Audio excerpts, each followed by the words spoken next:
A record from 1375 describes a man who stole an entire bag of sleep herbs the night before his surgery. Patient arrived unconscious, saved us the trouble of knocking him out. Unfortunately, it also turned blue. Had to postpone surgery to figure out if I was still alive.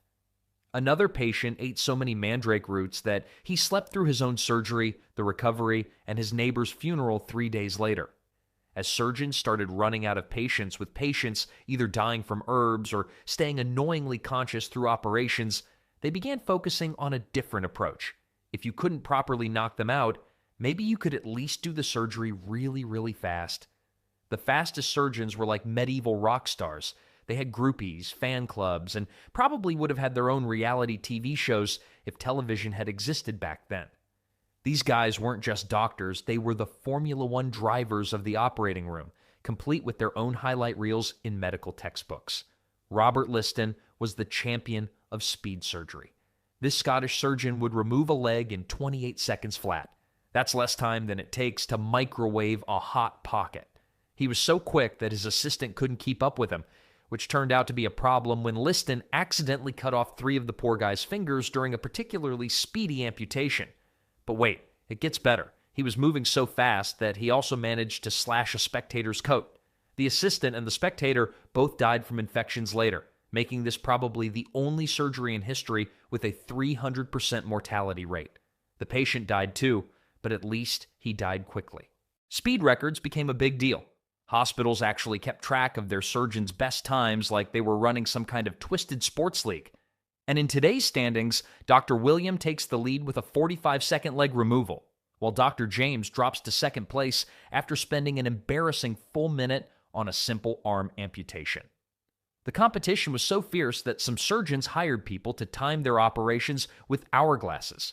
One hospital even installed a giant clock in their operating theater, though they had to remove it after surgeons kept getting distracted trying to beat their personal records. The average amputation in a London hospital in 1840 took about 2 to 3 minutes, but some hotshot surgeons claimed they could do it in under 30 seconds. One French surgeon even advertised guaranteed amputation in 25 seconds or your money back. Though honestly, if you died from blood loss, getting your money back probably wasn't your biggest concern. Another surgeon offered a buy one, get one free deal on quick amputations, which seems like a terrible marketing strategy for a doctor. These speed demons didn't just use saws, sometimes they went for the chisel and hammer approach. That's right, they'd literally smash through the bone like they were doing home renovations. One surgeon's toolkit included a hammer he'd borrowed from his local blacksmith. Patients would wake up to find their legs gone and what looked like carpentry tools covered in blood next to them. Talk about a DIY nightmare. Some surgeons even started rating their patients' bones on a hardness scale to brag about how quickly they could chisel through them. The operating theaters became like medieval sports arenas. People would place bets on how fast the surgeon could finish. 10 shillings says he does it in under a minute. 20 says the patient passes out before the leg comes off. Some surgeons even developed signature moves like Liston's famous flourish, where he'd hold up the amputated limb like a trophy while the audience cheered. It was basically the medieval equivalent of a touchdown dance. There's even a record of one surgeon who hired a town crier to announce his operation times in the town square. But speed had its downsides. About 1 in 4 patients died, not from the surgery itself, but because the surgeon was in such a hurry that they sewed everything up with bits still inside. One doctor found a whole saw blade that another surgeon had accidentally left in a patient's leg. The patient had been complaining about a scratching sensation when walking. No kidding. Another surgeon was so focused on speed that he amputated the wrong leg, realized his mistake, and then had to do the other one too, probably setting some kind of record for most unnecessary amputations in one session. Some surgeons started training like athletes. They'd practice their sawing technique on wooden logs, trying to beat their personal best times. One guy got so into it that he'd carry his saw everywhere, whipping it out at dinner parties to show off his cutting speed on the furniture. His wife apparently banned him from buying new tables after he ruined their 3rd dining set. Another surgeon built a practice dummy filled with pig bones to keep his skill sharp. His neighbors complained about the noise, but admitted his technique was improving. Fast surgeons became so popular that they started getting special requests. Could you remove my uncle's leg before his soup gets cold? I need this done before the church bells ring. One surgeon actually advertised operations performed between prayers. You won't miss a single hymn. Talk about efficient religious time management. Some patients even started requesting specific speeds, like they were ordering their steak done rare or well done. But the absolute best development was the emergence of surgical showmen. These guys would dress up in special outfits, complete with decorated saws and custom-made blood-proof aprons. They'd put on a whole show, complete with pre-surgery speeches and post-operation victory laps around the operating theater. One surgeon even hired a band to play dramatic music during his operations, though they kept getting splattered with blood and had to stop. Another had an assistant whose only job was to polish his saw between cuts to make sure it gleamed dramatically in the candlelight. While all this speed surgery madness was going on, some of the more sensible doctors started thinking about a different approach. Maybe instead of racing through the operation, they could try controlling the bleeding better. That's when someone came up with a brilliant idea involving ropes and knots. The tourniquet trick, they called it, though trick makes it sound way more fun than it actually was. Medieval doctors figured out that if you squeeze a limb hard enough with a rope or belt, it would cut off blood flow and reduce pain. It was like their version of a magic trick, except instead of pulling a rabbit out of a hat, they were trying to stop their patients from bleeding to death. The first tourniquets were pretty basic, just a piece of rope or a leather strap wrapped around the limb. But some doctors got fancy with it. One guy invented what he called the perfect pressure device, which was just a stick tied to a rope that he would twist until the blood flow stopped. He was super proud of this invention, even though it was basically the same thing as wringing out wet laundry, but with human limbs. He even tried to patent it, but the medieval patent office rejected his application because, well, it was just a stick tied to a rope. Here's a wild statistic for you. Records from one military hospital show they used up about 200 feet of rope per month just on tourniquets. That's longer than a medieval castle. They went through so much rope that local merchants started selling special surgical rope at triple the normal price. It was the exact same rope they sold to farmers, just with a fancier name and a much bigger price tag. One merchant even started dyeing the rope different colors and claiming certain colors worked better for different types of surgeries. The timing was crucial. Leave the tourniquet on too long and the tissue would die. Leave it too loose and it wouldn't work at all. Some surgeons actually used hourglasses to time how long they left the tourniquet on, which led to some interesting situations. There's a record of one doctor who got so focused on his hourglass that he forgot about the actual surgery. His patient survived, though, so maybe he was onto something. Another surgeon tried using multiple hourglasses for different parts of the body, but got them mixed up and created what his colleagues called the patchwork patient. But it's really interesting, some medieval doctors actually believed pain was good for healing. They thought that if you weren't suffering, you weren't getting better. These guys would deliberately leave the tourniquet loose enough so patients could still feel everything. One surgeon wrote in his diary, "Patient complained about pain during surgery. Excellent. Should heal perfectly." Medieval medical logic at its finest. Some even had a pain scale based on how loudly their patients screamed. The wealthy patients got special treatment, of course. Instead of regular rope, they got silk tourniquets, sometimes even decorated with gold thread. Because nothing says, "I'm rich," quite like having a fancy rope cutting off your blood circulation. One nobleman apparently requested his tourniquet be made from the same silk as his favorite doublet. Talk about matching your medical equipment to your outfit. Another rich patient insisted on having his tourniquets perfumed because he couldn't stand the smell of regular rope, as if that was going to be his biggest problem during surgery. Some surgeons developed their own special tourniquet techniques. There was this one guy who claimed he could tell exactly how tight to make the tourniquet just by looking at the patient's face. His secret? He'd keep tightening it until they passed out. Not exactly scientific, but at least his patients weren't awake to complain. He even wrote a guide called The Art of the Perfect Squeeze, which probably wouldn't pass modern medical peer review. The best part was the assistant problem. Keeping constant pressure on a tourniquet was hard work, so surgeons would often assign this job to their assistants. These poor folks would have to stand there for hours, maintaining the exact same pressure. One hospital record mentions an assistant who got so tired during a long surgery that he fell asleep standing up, still holding the tourniquet. The patient survived, but the assistant got a nasty bump on his head. After that, some hospitals started using a buddy system for tourniquet duty. One assistant to hold the tourniquet, another to hold up the first assistant. Training new surgeons to use tourniquets properly was its own adventure. They'd practice on each other, which led to some pretty entertaining situations. One medical school had to create a rule that students weren't allowed to practice tourniquets before important exams because too many of them were showing up with numb limbs and failing their tests. There's even a record of a student who got so good at applying tourniquets that he started offering his services at parties. Medieval medical students had weird hobbies. The really dedicated doctors would carry their special tourniquet equipment everywhere. One surgeon had a custom-made belt that could double as a tourniquet in emergencies. He was very proud of this until he actually tried to use his own belt during an emergency surgery and his pants fell down in front of the entire operating theater. After that embarrassing incident, he invented what he called the emergency backup belt, which was just another belt. Revolutionary stuff. As hospitals filled up with patients suffering from gangrene because their tourniquets had been left on too long, doctors started looking for ways to make surgeries less painful without cutting off circulation entirely. That's when they came up with another brilliant idea. Maybe if they couldn't see the patient screaming, it would be easier to operate. And thus began the era of the screaming rooms. Well, medieval surgery patients were the original noisy neighbors from hell. Hospitals actually had special screaming rooms set aside for surgeries, basically soundproof chambers where patients could yell their lungs out without disturbing everyone else.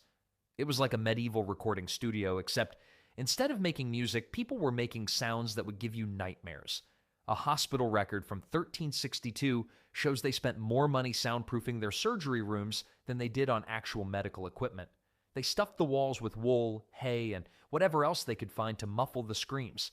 One hospital even hired a professional wall stuffer who normally worked in castles. His job title?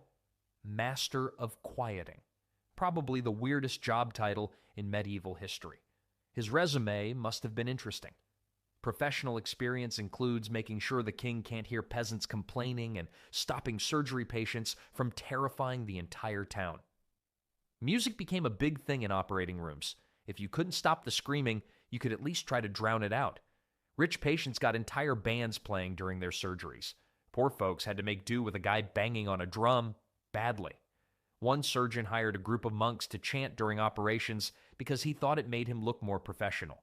The monks quit after a week because they couldn't chant loud enough to cover the screaming. He then tried hiring a group of town drunks instead, figuring their loud singing would do the trick. Surprisingly, this worked better than the monks. The really fancy hospitals had different music for different surgeries. Leg amputation? That's a full orchestra. Tooth pulling? Just a guy with a flute. One hospital actually had a price list. Basic surgery, 1 drummer. Complex surgery, 3 musicians. Royal surgery, entire choir plus bells. Because nothing says high-class medical care quite like having a full choir watching your surgery. They even had special songs composed for different procedures. The amputation allegro was particularly popular. Some surgeons took the whole distraction thing to weird levels. Records show one doctor who would make animal noises during operations. He thought it would confuse patients so much they'd forget about the pain. Patients seemed less concerned with amputation once the doctor started mooing like a cow, reads one report. Another surgeon trained his whole staff to bark like dogs during particularly painful procedures. Medieval hospitals must have sounded like very noisy, very disturbing farms. One doctor even specialized in chicken impressions, claiming that nobody could scream while trying to figure out why their surgeon was clucking. The statistics are hilarious. One hospital reported using up to 50 sets of drumsticks per month because their drummers kept breaking them trying to play louder than the patient's screams. Another spent more on musician fees than on bandages. A London hospital in 1375 actually had more musicians on staff than doctors. Their reasoning? Music is cheaper than medicine, and patients complain less when they can't hear themselves scream. They even had a musician on call schedule, just like doctors have today. But not all sound masking attempts worked out great. One surgeon tried using bells to drown out the noise, but the constant ringing drove his assistants crazy. They started showing up to work wearing wool in their ears, which meant they couldn't hear his instructions either. After 3 botched surgeries where the assistant couldn't hear which leg to hold down, they switched back to drums. The bells got recycled into what they called a patient alert system, basically an early medieval version of a hospital PA system. The award for worst idea goes to the hospital that tried to use the town crier to outshout their patients. They stationed him outside the surgery room with instructions to yell news and announcements whenever someone started screaming. This worked fine until he started announcing details of the actual surgeries. Hear ye, Dr. John is currently removing Thomas the baker's leg. There's a lot of blood. They had to fire him when he started giving play-by-play commentary on particularly interesting operations. Some patients developed quite a reputation for their screaming abilities. One guy's yells were so impressive that people would gather outside the hospital just to listen. The surgeon actually started charging admission. Medieval entertainment was weird.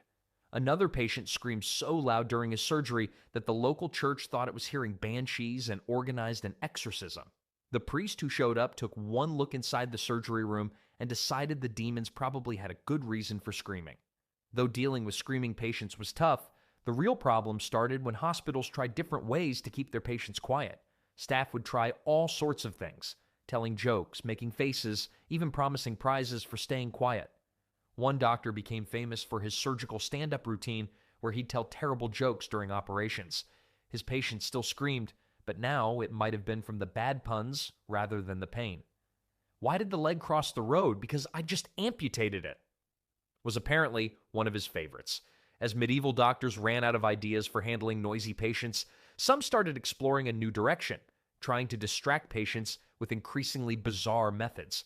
After all, if you can't shut them up, maybe you could at least get them to focus on something other than the saw going through their leg. Medieval surgeons were basically the world's worst party planners, always trying to find new ways to keep their patients entertained during operations. Their distraction tactics ranged from mildly clever to absolutely bonkers. Take Dr. William of York, who spent more time practicing his jokes than his actual surgical skills. His most famous line, "What's the difference between a successful surgery and a failed one? About 6 feet."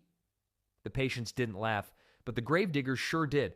He kept a journal of all his surgical jokes, probably the only medical text in history that was actually meant to be funny. Some surgeons tried the conversation route, chatting about anything and everything while they worked. According to hospital records from 1368, one doctor would ask patients about their family trees during surgery. By the time he finished an amputation, he'd know your entire family history back to your great-great-grandmother's pet goat. He actually kept all these family records and became the town's unofficial genealogist. People would come to him for both surgery and family research. Talk about a side hustle. He even started charging extra for premium family history packages during longer operations. The slapping technique was particularly popular among less creative doctors. Their theory was simple. If you slap a patient's face, they'll focus on that pain instead of the surgery. One surgeon became known as the Slapper of Surrey because he'd give his patients a quick smack every time they started screaming. His success rate wasn't great, but his hand-eye coordination was amazing. Records show he could slap a patient and saw through a bone at the same time, a skill that absolutely nobody needed. He even trained his apprentices in the art of therapeutic slapping, which had to be the weirdest medical training ever recorded. A hospital in France hired professional storytellers to work during surgeries. These weren't just any stories. They were specifically chosen to be as inappropriate as possible. The theory was that if you tell someone a dirty joke while cutting off their leg, they'll be too embarrassed to scream. One particularly famous storyteller, Jean the Questionable, had a collection of tales so scandalous that several patients reportedly forgot they were being operated on because they were too busy blushing. The hospital actually had to create a special position called Master of Inappropriate Tales, probably the only job title in history that got better if you were worse at being proper. In one medieval hospital, 30% of their operating budget went to what they called distraction supplies. This included everything from juggling balls to live chickens. They had a resident juggler on staff who doubled as a nurse. Unfortunately, he kept dropping things during surgery, which probably wasn't great for patient confidence. Don't worry, he only drops the juggling balls, not the surgical tools, usually. The hospital's annual budget listed emergency juggling equipment as a major expense, right next to bandages and saw sharpening. The most ambitious surgeon was probably Dr. Henry of Bath, who tried to set up what he called a complete sensory experience. He'd have someone playing music, another person waving fragrant herbs around, someone else telling jokes, and a fourth person showing the patient various interesting objects. The result? Total chaos. His operating room looked like a medieval circus gone wrong. One patient described it as being murdered in the middle of a festival. Dr. Henry eventually scaled back his entertainment plans after several of his assistants quit, claiming they'd rather work in an actual circus. Some doctors took the psychological approach.